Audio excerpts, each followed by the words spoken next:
I was wondering if we could throw in a singer challenge into the interview where you sang the first verse of Back in Black. No. Okay, cool. Well, I don't just sing Back in Black. Like, yeah, okay.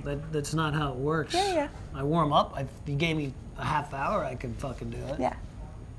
I'm just putting it out there. Just thought I'd ask. I could sing Frank Sinatra. Yeah? That'd be nice. Night and day, you are the one. Only the da-da-da-da-da under the sun. I think of you, and I don't know the words, but I think of you night and day. Day and night, you are the one. Only under the clouds and under the sun. I don't know the words, but it sounds pretty good anyways. I think of you night and day. By the way, that wasn't Frank, that was Cole Porter. So we thought we'd kick it off with 5 statements, and I'd just see what the first thing that popped into your head. Okay. What about Dimebag Darrell is God? We brought Pantera on their first arena tour of the United States. Yeah? In 1992, and when we took them out, they weren't a big band. And halfway through our tour, they put out Vulgar Display of Power, and that debuted at number 44 in the Billboard chart, which was their start of fame and fortune, really.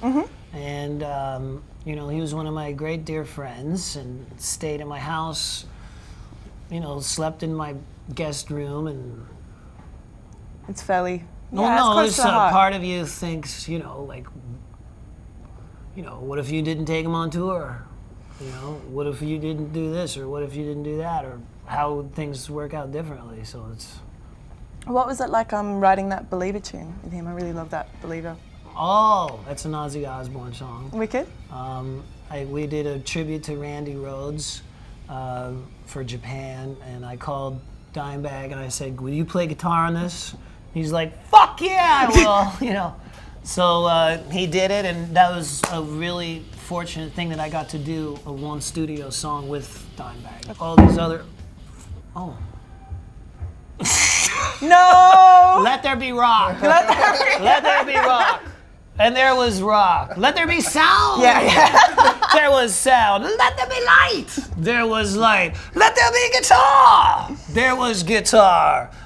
Let there be Bach. He did get me to sing AC/DC. Yeah, that's okay. Yeah. You know, with the internet, as a recording artist who makes CDs for a living, when like all of a sudden CDs are free, that doesn't like thrill me. Like I have a 19-year-old son and a 13-year-old. They're like, whatever, dude.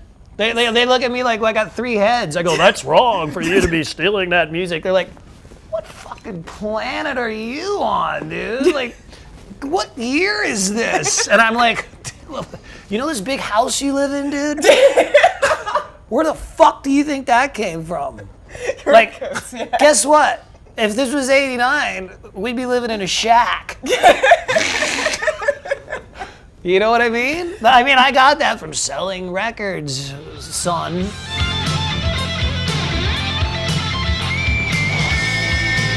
So, when you were sort of rocking clubs back in Ontario, you know, back in 1983, did you ever sort of think you'd go this far? No, never. I never thought, a lot of people ask me about my name, Sebastian Bach, because it's kind of, you know, funny name. It's like, there was a website, it was like worst rock names, and I was in there, it's like, calling yourself Sebastian Bach and being a rock singer is like being a writer, calling yourself Henry Shakespeare. And I was like, here's what you don't get, Mr. Website Guy. I never thought I would make it. Okay, and that was the last thing that I thought happened. Because my real name is Sebastian Burke, and I was like, and it was 1983, and I was looking for a cool sounding name like Nikki Sixx or Tommy Lee or something that sounded cool. Yeah. And It was Johann Sebastian Bach's 300th birthday. You can look that up. So every newspaper I picked up was Sebastian Bach, Sebastian Bach, Sebastian Bach. And I go, that's only 2 letters different than my name, and it sounds cool. Yeah. So it was only, it almost was the same. So I said, fuck it, that's going to be my name. But the last thing I ever thought would happen is that somebody, would dig my album. So how did you hook up with Skid Row? They saw you out playing, did they not? There was a photographer named, I was in a band briefly called Madam X out of Detroit, and he did a photo session with us that was in a heavy metal magazine called Metallion, and they saw my picture, and then they called the magazine, and they said, can we get a tape of this guy? And I was actually doing beer commercials when I was 15. I only did one. The night is coming, tonight's the night, tonight. Fucking. But the dough was crazy. I was like 15 or 16. I couldn't believe the money you could make singing beer commercials. I was like, fuck, this is what I'm gonna do forever. I loved it. It was hilarious. It was like $365 an hour, and it took me 10 minutes to do it. I get paid for the whole hour. And when you're 15 or 16, and then they send you residuals, like thousands of dollars. And I was like 16. I was going, this is killer. I love beer. I'm your man. Where's the microphone? I'll say it. I am the guy to do this. I love beer. So I'm glad they found you. So they sent me a tape, and they sent me a tape of their music, and I sent them a tape of my beer commercials and rock and roll too. And but I was really happy for once, making money singing, because in bar bands that doesn't happen. But there was songs on the tape they sent me. Youth Gone Wild was on there. Yeah. And the first time, because I didn't want to move to I had just come out of this band from Detroit. I did not want to move back to America. I was in Toronto, Canada, and I loved it there. They have like Charlotte Street, Kent Street, King Street, George Street. Sounds like Australia. Yeah. It's all the same street signs. It's weird. And poutine. Poutine, yeah. French fries with stuff on it. So I didn't really want, I didn't want to move back. Like when I moved from Toronto to Detroit, it was culture shock. Yeah? Yeah, it was a completely different, Detroit is not like Australia. And Detroit's not like Canada. It's Detroit. It was a rough place. It was not that much fun to live there, being broke and homeless, and that was really living on Skid Row. But so when I had this beer commercial thing, I was like really happy, and but see, their tape was really good. I played it once. I go, fuck, there's some good shit on there, man. So I didn't want to listen to it anymore. And my girl, she goes, hey, why don't you listen to that tape again? We Are the Youth Gone Wild. And I go, nah, I don't want to fucking listen to that. It's not that great. And then I put it in again. I go, oh, that's pretty fucking good. Then I put it in again, and I really listened to it. And it was the words, they had a singer then that sounded exactly like John Bon Jovi, like exactly. And the words were, since I was born, you couldn't hold me down. Another misfit kid. And I go, if I could sing this, the way I hear it in my head, then I'd like to try to sing this. And so I called them up, and they go, dude, we'll pay for your train down here, $150. And like this was 87 or 86, and that was a lot of money. And I was like, wow, they're gonna get me down to New Jersey and everything. And of course, I get down there a couple months later, I get a bill for the train thing. What was it like, man, getting the first ever heavy metal record to hit #1 in America? Oh, that was crazy, because before that, there was a lot of payola going on, and you could actually management, I don't want to get in trouble here or anything, but back on the first record, people would tell me what the album was going to be the next week. And I go, wait a minute, how the fuck do you know that? And they'd be like, we're going to be going from 18 to 16. I was like, dude, how do you know that? I don't want to say anymore. But that was the first album. So they changed the way that the Billboard chart was done to reflect actual Soundscan, sales.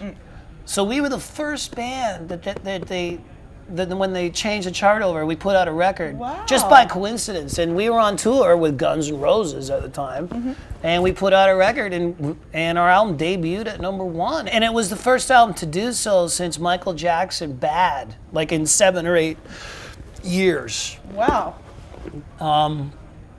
And we were opening up for Guns that day. And I walked into Soundcheck, and Duff McKagan's doing his bass check. And I run up, I go, dude, our album came out on Billboard, man. And he goes, what number? I go, #1. He goes, #1? He goes, what the fuck? But then like NWA came in at #1, and then Metallica, and then Guns N' Roses, Use Your Illusion. But we were the first one. It was very shocking. It was very shocking. Do you remember the first record you ever bought? Yeah. It was a song called Convoy. Breaker 19, we're coming through on the convoy. Come on, I'm in a convoy. I'm gonna stand in our way. Chris Christopherson was in this trucking movie, and I thought Chris Christopherson was really cool. Yeah. And Convoy. Wicked. You weren't expecting that. That's a good one. But then, I was in Elton John when I was a little boy. My dad used to play Saturday Night's All Right for Fighting. Yeah. And I thought that was the heaviest song when I was like 6 or 7. And then I got into Kiss because I was a Marvel Comics collector. Yeah. And in '77, they came out with a comic that was printed in their own blood. Wow. And I couldn't even believe what was happening. I was like, wait a minute. Whoa. This comic is printed in their blood? I remember just not being, I thought it was like their blood. Like, so I go, that's a kind of a cool band. And then they had a song called Rock and Roll All Night and Party Every Day, and I didn't know that was them because I just heard it on the radio all the time. But that was like my favorite song. And then when my buddy, I go, those guys are disgusting, dripping blood and breathing fire. I go, who could listen to that? Like, look at those fucking guys. That's gross. Yeah. He goes, you ever heard them? I go, no. And he goes, come to my house after school.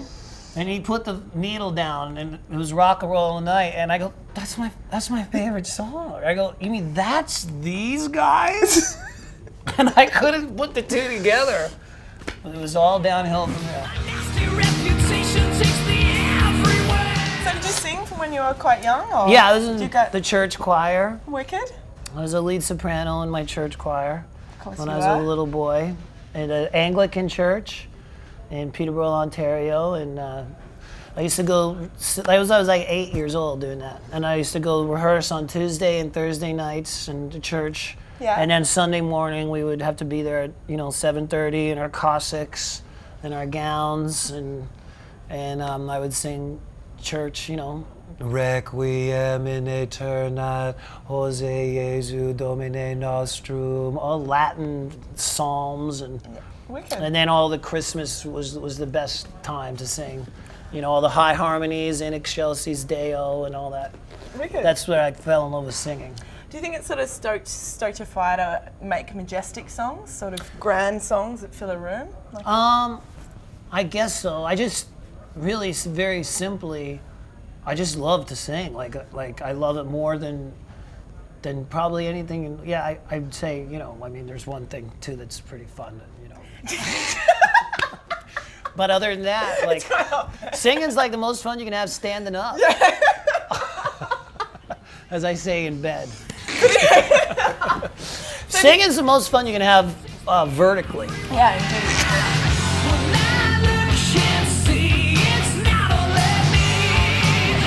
Singer that is older almost usually always has more pathos to their voice, Definitely. like Marlene Dietrich, Yeah. the cabaret singer.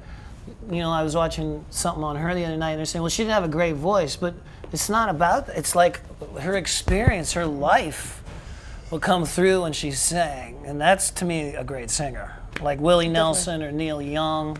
Neil Young totally brings his life to his songs, So I hope to someday, be considered that I do that too. That you brought your life Yeah. to music. I think it's cool. Then you can hear someone's life experience in the way they make their music, and you can definitely hear Axl Rose's And Angry Definitely. Anderson, too. Angry Anderson from Rose Tattoo. What's it been like? I mean, I know you guys toured back in '91. I mean, Mm-hmm. what's the biggest sort of difference? When you do a song like I Remember You or Welcome to the Jungle, people love this music so much, and it's part of their lives. Totally. And when you say how's it different, it's more easy to explain that it's more the same, because it's shocking. When I go into 18 in life, it feels exactly the same. Like the feeling in the room, and it kind of fucks with your head. You're like, what year is this? Like, because it's like, here we are 17 years later, and I'm singing 18 in life, and it does sound the same, and the feeling in the room is the same, and the look on the fans' faces is the same, and they're singing it along just the same, you know. Soundtrack to people's lives. But it's amazing the power of music. You know, it really is. Like, it really, I mean, I got my first Rose Tattoo record in Canada in like 1978, Assault and Battery, and Mad. I've been listening to that, you know, since I was 11 years old. And it's still, like, you know, Rock and Roll Outlaw gets me going, you know. It's still, and it just, good rock and roll doesn't date. it's the best form of art, I think, to really, you know, put you in a place where you first heard it. You always remember, you know, when you first heard this song, or what you were doing, or what the world was like. I mean, you know, like we were talking about Neil Young before. When I was a little boy, I didn't like his voice when I was a little kid. I was just into metal, that was it. And my dad, that's all he listened to pretty much was Neil Young. And I was like, why does he sing like that? I didn't get it. But now that, you know, I don't have a dad anymore, that when I hear Neil Young's music, it sometimes like drops me to my knees, because it's like my dad's in the room with me, and it's that heavy. Like, there's certain songs I can't listen to. Like John Lennon, Imagine. I can't listen to it. It takes you to a It place. rips my fucking heart out. It rips my heart out. Like, to the point where I literally can't listen to it. I can't think of another art form that you love so much you can't even be around it. Sort of, it's, yeah. Like, stop it. Don't play that. No, it kills me. It fucking kills me. Sort of penetrates you straight to the core. It does something to me that nothing else does. What's it like being back on stage with Axl? It's great. I mean, I haven't seen him in a long time, and as the rest of the world. Yeah. And when they were rehearsing for their shows, Hammerstein Ballroom in New York City, I live about half an hour away from there, and I got a text that said, "Hey Baz, it's Axl. Are you still in New York City? You want to hang out?" I go, "Who's this? Which one of my friends is pretending to be Axl Rose? Okay, like, give me a break. Like, Axl Rose is texting me. No, there's no way." So I just pressed call sender, and it was an LA area code. So I go, "Whoa, this is weird." And then it was like, "Hello." He's got a low voice like Clint Eastwood. He's got the most amazing voice, because his speaking voice is a baritone, and then he laughs as a high soprano, like the lead soprano of any church choir. He goes from the baritone to soprano like within the space of a sentence. I'm not making it up. It's just like, "Hello." And then I go, "Oh my God, it's you." And he goes, "Ah!" This high fucking laugh. It was just great to see an old friend.